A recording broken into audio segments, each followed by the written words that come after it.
Well, good morning, everybody. Well, there goes my voice right away. I'm Jan Erickson from Stepping Aside, and welcome to today's Esoteric Influences for Friday, the 3rd of July, 2020. Well, let me get comfortable here. I'm sitting funny on my chair. I don't know. The lighting's weird in here because I've got motherwort hanging and I've got mint hanging. That doesn't really interfere, but I think the motherwort is sort of offsetting some of or filtering the light weird, but I don't know. Anyway, I went and I harvested it. It's always best to harvest motherwort when it starts to flower. It gets more potent that way, and so it was just gorgeous. The bees were on it when I was doing it, so I kind of had to set it down and hope for them to leave before I brought it into the house.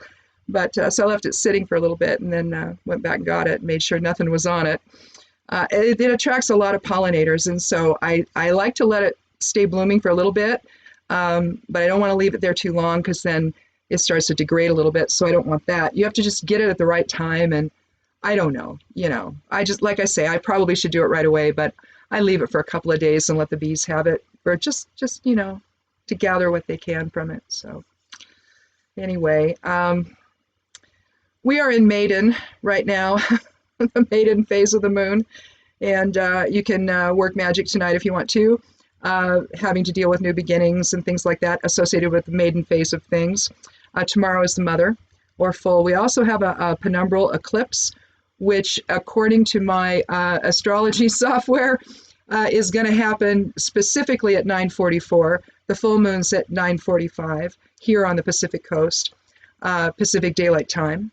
But I believe that some of it begins maybe around 9:30. I was reading that from, I think, I don't know if it's from NASA or where I got that, but so you would want to, if you want to do some magic during the full moon, during the eclipse in particular, then you would want to begin it, during that time. You could do a triple aspect working while the eclipse is happening. You can also do it around the full moon itself, around that 9:45 p.m. time. It's kind of cool to do it, You start before, you get the main part of the working during, and then you finish it out during the crone phase, if you will, of just that time frame. So you could have like a 3-minute working, for example. This is just, an example. Not that you'd necessarily do it over only 3 minutes, but you could. In fact, you could do a beginning phase in the minute or before or longer before, and then bring it to fruition during that minute, and then release the energy during the crone phase. You could do that. So that's something to think about.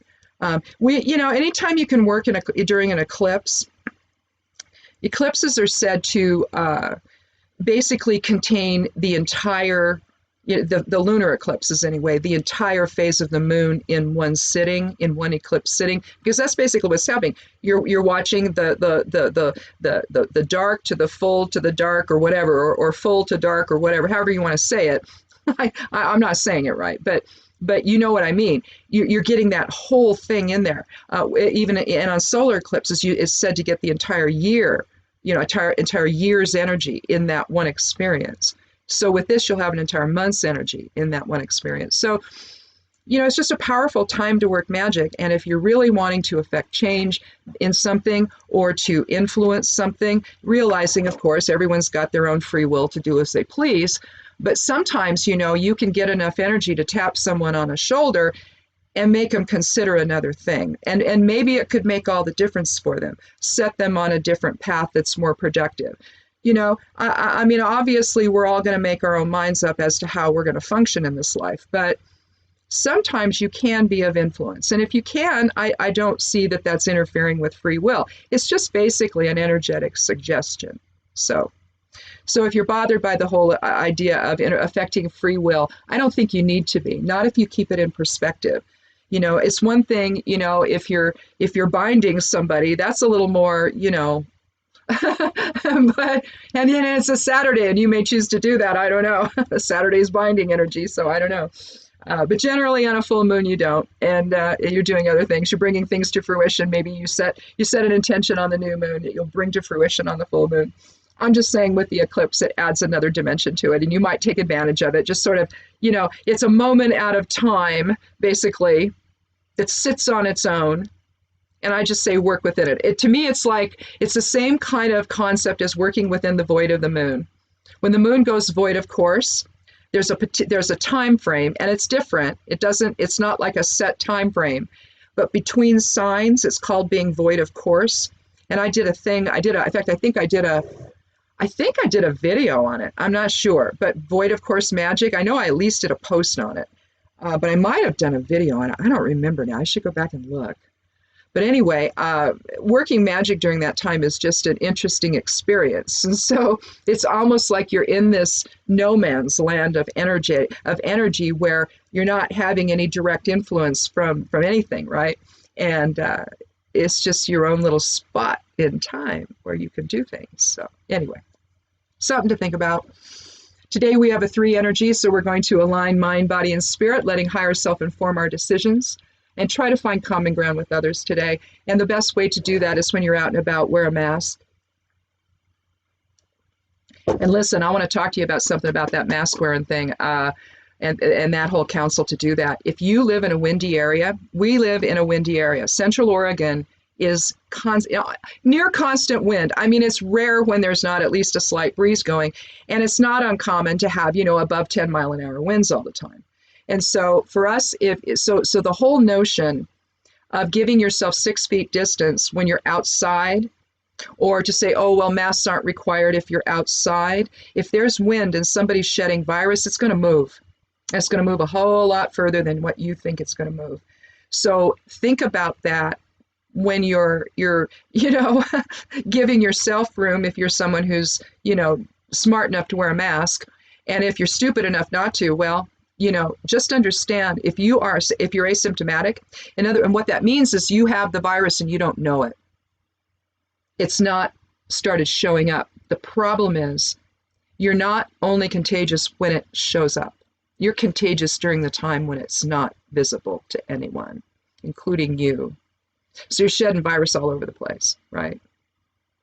And the problem is if it's windy, it increases the chance of that traveling to someone else. Please wear a mask. It's so important, especially here in my area. And the majority of the people I see out, and I don't know, the governor has instituted if you're inside, you got to wear a mask now at stores and all of that. So we'll see. We'll go out today. I got to go get some feed, and we'll see what people are doing. But if people are in there with no masks on, I don't know what I'm going to do. I don't. I guess I'm just going to go to the next store where I'll pay more money. The next feed store, I'm going to pay more money there, but that's okay.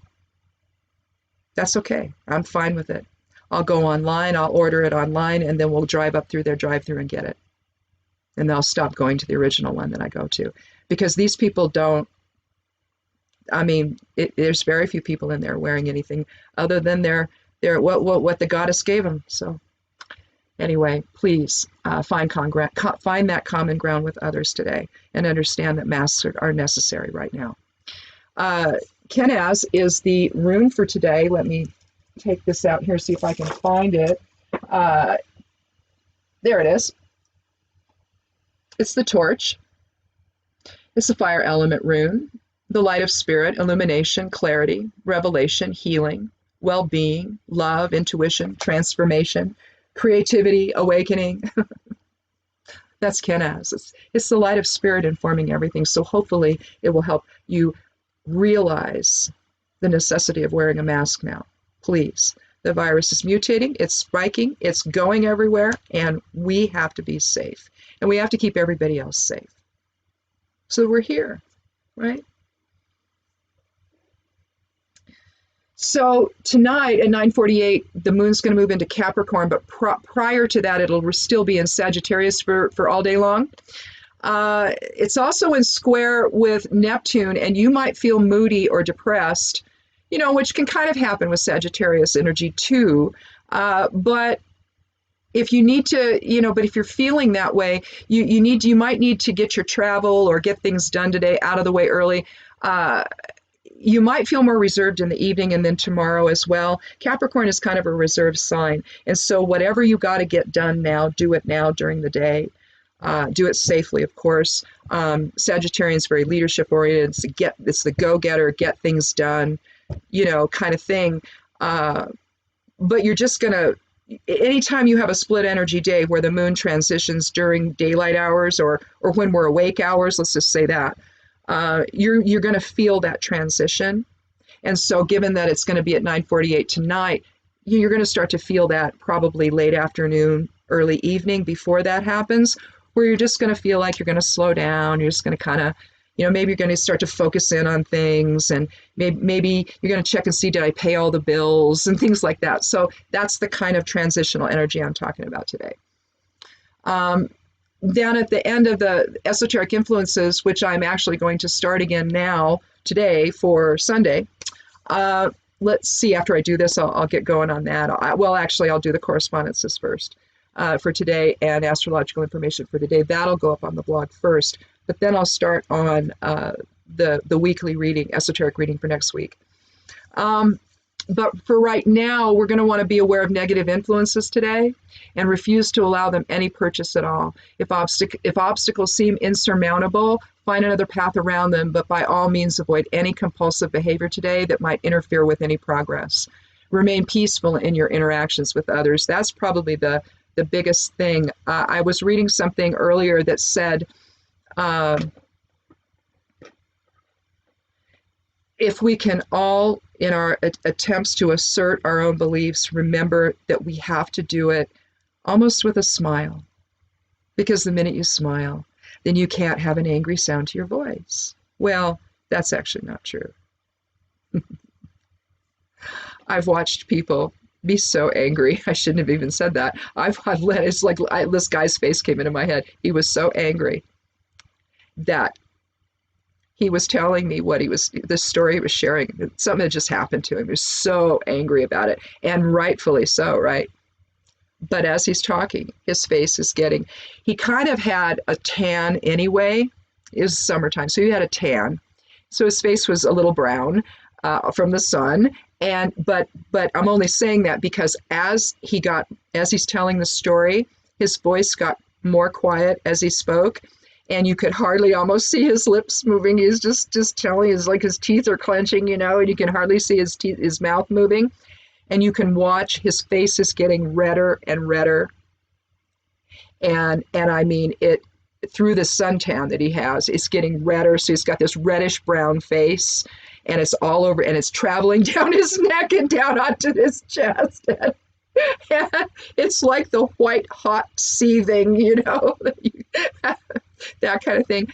And he's smiling the whole time. So no, I guess that's not really true. But typically, once you start to smile, your tone changes, your voice changes, and you're just not really conveying maybe how angry you are. You're just doing it in a way that's maybe less threatening. So I don't know. Just remain peaceful in your interactions with others today. And it's hard because there's a lot of stuff that's so challenging out there. I don't know what to say, especially with people that don't wear masks. We're involved with a group of people that we've been having meetings that we tried to just cancel the yearly meeting because of this, but some issues came up. And so we've had some meetings, and we've got half the people, or I don't know how many, not in masks.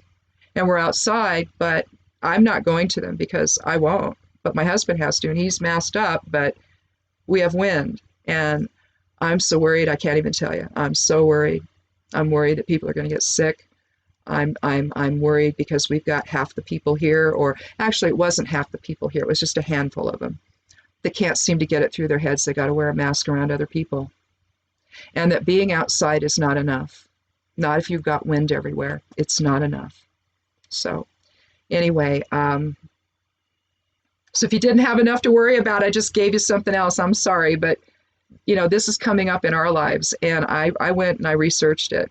And I read a thing on Healthline where it said that there was some research that was done that showed that that with the wind, it can carry it further, that a sneeze that might go X amount could actually, with the wind, with just a slight breeze, it could travel, what did I read, up to 18.5 feet from the person with just a slight breeze.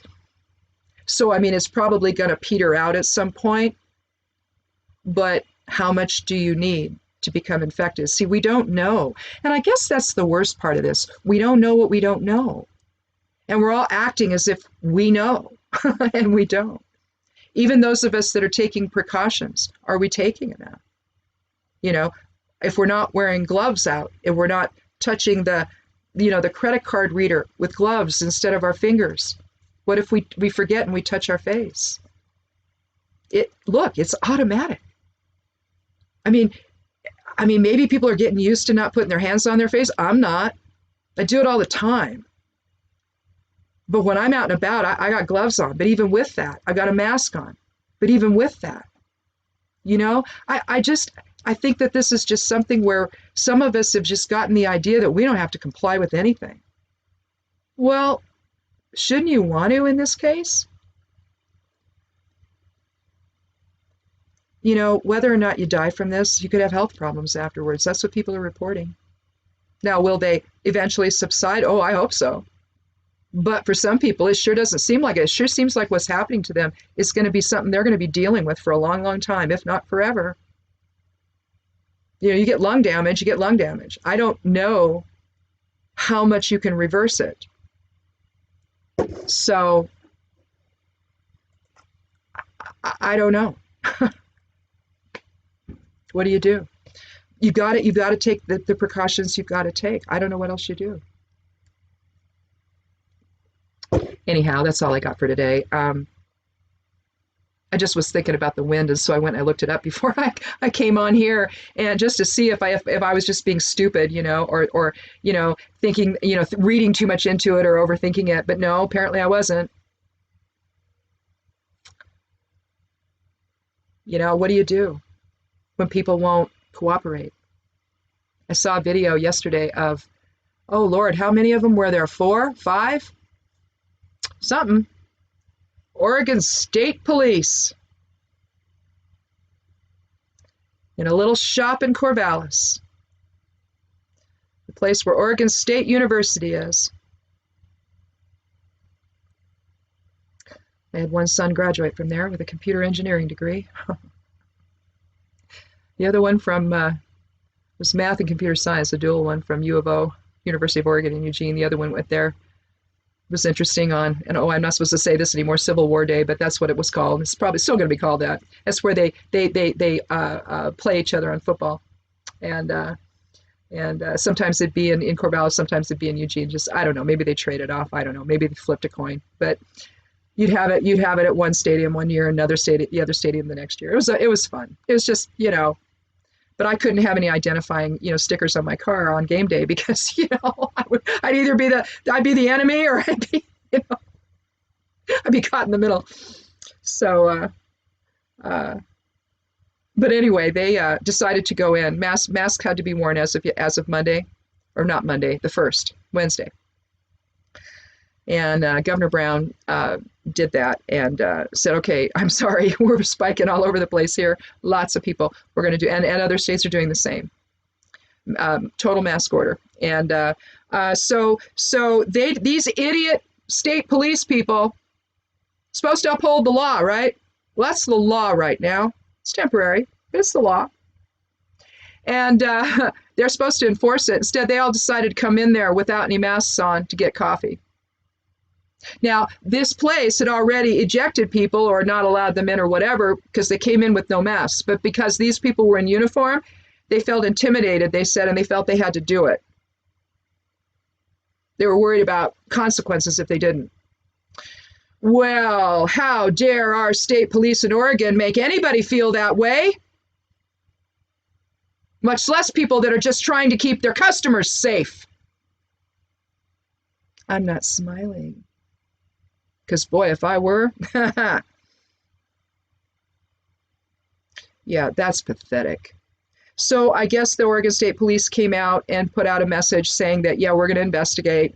This is not going to happen, where our officers are not going to do this. The troopers are not going to do this. They're going to wear the masks. And I hope they fire those people. I do. I hope they fire all of them. This is outrageous. It's outrageous. And we have cops doing this. And they wonder why we want to reimagine the police departments. Well, here you go. Something as simple as wearing a mask. All they have to do to keep other people safe. And they couldn't do that. I guess there was comments about our governor that were vulgar made. Yeah, well, I'm going to make the same back at him. Right back at you, you idiots.